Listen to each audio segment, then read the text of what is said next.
Hey, welcome back to the channel. Okay, good to see you, even though I can't see you, but there we are. Okay, so I want to talk about vitamin D today. Very important vitamin that we all lack in the winter.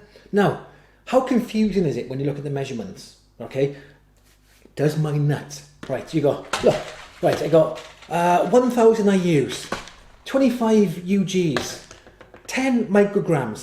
What the hell?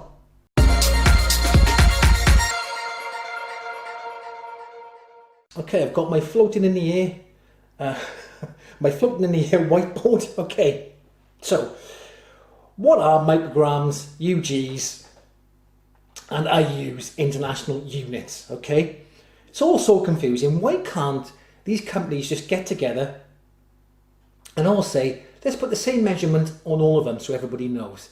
But no, they want to make it as confusing as hell for you. There's somewhere sat there in some pharmaceutical company going, what can we do to make it really confusing for the consumer? I know, let's make all the measurements all different.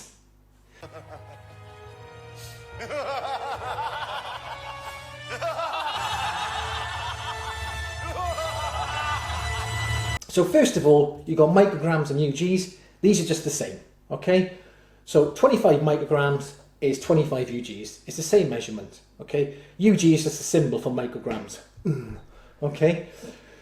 And then you've got international units, or IUs. So 25 micrograms is 1000 IUs, okay? The UK recommended amount is 10 micrograms, which is 400 IUs. So that's that. And then to make it even more confusing, okay, so you want to know, well, what level should I have in my blood? Well, anyway, so what they say is, I tell you what, let's in different countries measuring different using different measurements. Okay. So in the UK, we measure it in nanomoles per litre. Okay. In the US, you measure it in nanograms per milliliter. So that's just the add to the confusion. So ideally, you want to have your serum levels around about 33 nanograms per milliliter, okay, or 82 nanomoles per litre. And if you've got low levels, these are below 12 nanograms per milliliter and 30 nanomoles per litre. Are you with me so far? That's why I got my whiteboard, so you've got it there in writing just to keep up, okay? So, in the UK, they reckon about 20% of people are under that 30 nanomoles per litre. So, but don't forget this, you fall in between these levels, okay? There's a lot of people, you know, I don't think there's many people, especially in the winter, who have them upper levels of 82 nanomoles per litre. Okay, so you're probably in between, or if not a bit lower, nearing that 30 nanomoles per litre, okay? So it's always best to supplement with vitamin D, especially in the winter. So what type of vitamin D?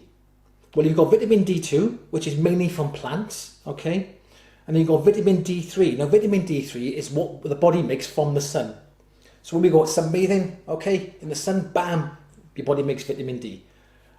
So there are some vegan vitamin D3, I think, from some fungi, lychee or something like that, I believe. I don't know, you'll have to maybe Google it later after the video, okay? So yeah, so ideally you want to have vitamin D3.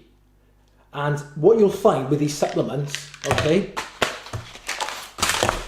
what you'll find with the supplements is, so you go to a supermarket and buy a cheap high-strength vitamin D. Job done.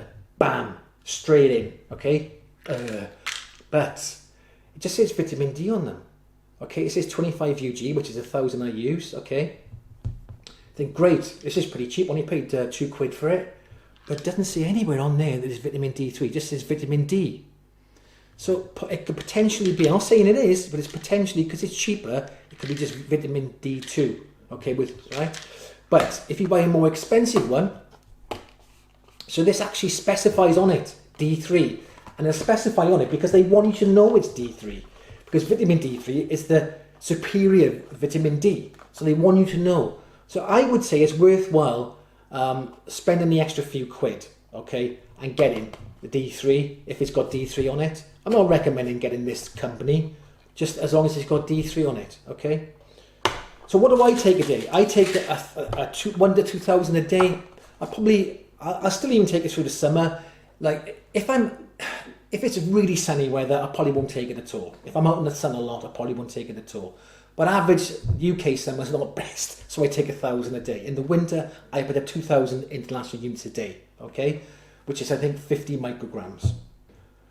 I wouldn't recommend going higher than 2,000 international units or 50 micrograms, because vitamin D is a fat-soluble vitamin, okay? Like vitamin K and vitamin A. So they store in the liver, which is great because you've got a storage of them. But if you have really high doses, it stays in the body. It's not water soluble, and it just does like vitamin C, goes straight through you. So if you have really high amounts of that, your body can get rid of it. It's not stored. Okay, so it's always best not to go too high. I mean, they reckon you can go as high as 4,000 international units. I use, but I wouldn't recommend that. I would stay around about 2,000. Okay, so what does vitamin D do? So vitamin D actually helps regulate the amount of calcium and phosphate in your body, and these nutrients help keep bones and muscles and teeth, healthy. Okay, and years ago, what would happen is you'd get people with rickets in children, where they have the sort of bow-leggedness, where their bones are so weak that the bones start deforming, and it can also happen. It can also happen in adults, and this is called osteomalacia. But it doesn't seem to happen so much now because they fortify a lot of milks and cereals, so you do get a little bit of vitamin D in your diet through them.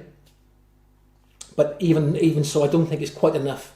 You'd have to drink quite a lot of maybe soy milk or oat milk and lots of cereal to get your daily amount of vitamin D. So I hope that's cleared up some of the confusion surrounding vitamin D. I mean, it is quite confusing. There's different types of vitamin D, different measurements of vitamin D, different recommendations of vitamin D, and people throwing all these claims that vitamin D can do this and can do that. Okay, so it is a bit of a minefield when it comes to vitamin D. And don't forget, all the other vitamins just as important. So make sure you eat a balanced diet, plenty of fruit and vegetables, take a multivitamin and mineral every day, which I do. Okay.